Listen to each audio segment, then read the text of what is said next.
This is some issues you should know. Without the nope, don't you ever play that again on these airwaves. But some issues you should know. We were talking about John Conyers, late John Conyers, who died over the weekend. He's 90 years old. He was 90 years old.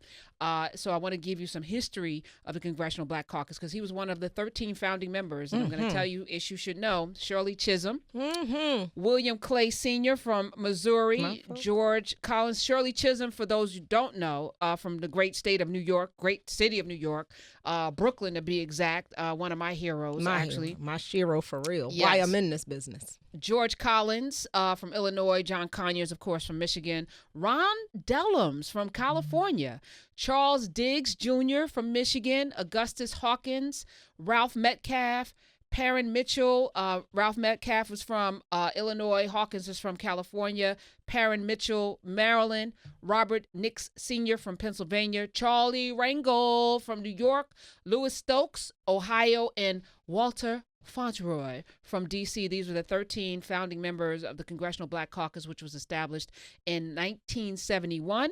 During the 60s, Representative Charles Diggs created the Democracy Select Committee. That was the precursor to the Congressional Black Caucus in an effort to bring black members of Congress together. He noticed that he and other African-American members of Congress often felt isolated because there were very few of them, and he wanted to create a forum where they could discuss common political challenges and interests. And he said the sooner we get organized for group action, the more effective we can become. And that hasn't changed, okay? So shout out to them. And they were the first, they boycotted Richard Nixon. In 71, that was their first year, this Congressional Black Caucus. They boycotted Richard Nixon's State of the Union address since he refused to meet with them to discuss civil rights, Vietnam, and welfare reform. They used their collective power to make a statement, and more needs to be done. And we're seeing the CBC. I've had some issues over the years, Adjoa, with their effectiveness. You know, I said they give great chicken parties, but I don't see, dinners and stuff. But not a lot has been done over the last 40, 50 years in terms of making an impact, both in those local communities, but also, nationally. But I think with this wave of new people in Congress, everybody's on notice. When you look at Ayanna Pressley and Rashida Tlaib and Alexandria Ocasio-Cortez and Ilhan Omar and others in Congress now, it has a different flair and a different feel. And people are feeling like if they don't step up, they're going to be asked for a seat somewhere else, and I'm really pleased with the new fresh blood that is putting pressure on the folk that may have been a little stale and gotten a little complacent, because I think you can get complacent in Washington. So, I have a different take. Sometimes I guess I am in the bubble, but I see so much that they do that the masses don't necessarily know about it. Give me three things. Three things I wouldn't know that the CBC has done before 2016. Before 2018, before the 2016, the new people came in. Increasing funding for HBCUs. Congressman Richmond was able to accomplish that even in a Trump administration. Increasing the funding for Head Start was something that they worked on. Which was only there because of Adam Clayton Powell Jr. We only have Head Start because of him.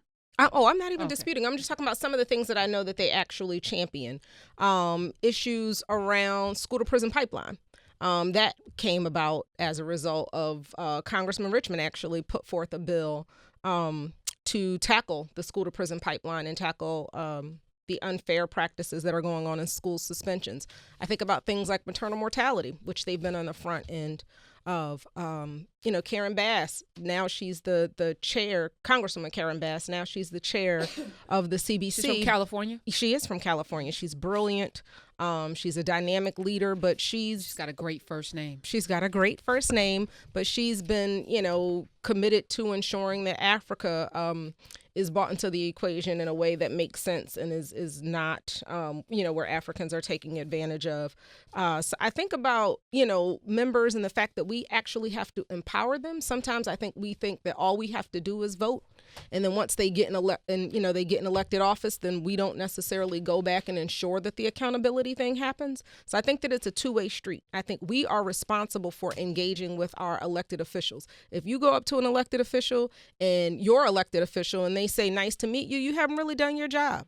But if you go up to them and they say, good to see you again, then you're probably somebody that's actually being civically engaged in a way that matters.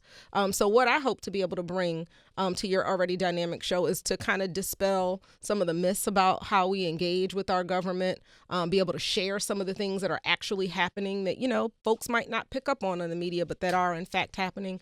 And we're going to give some folks some homework. Well, I'm looking forward to that. And because you're super dope, I just received a text message from President Camper. Karen Camper is the president she is the president of Nobel Women, the National Organization of Black Elected Legislative Women, and they are the women who are in the state legislatures across the country who are lifting issues of Black women nationwide. Those are the sisters who, when I wanted to talk about the whole hair discrimination thing, we went to them first and said, hey, here's what we're trying to do. And she, welcomed folks in. So sometimes it's just a matter of going to folks and saying, here's what I want to see happen, and then empowering them and working with them to make sure that it does. Listen, I'm glad you said that, because I think a lot of times we like to complain about things that aren't getting done and aren't doing anything to help them get done. Not doing a damn thing to make it happen. I'm here to be wrong all the damn time.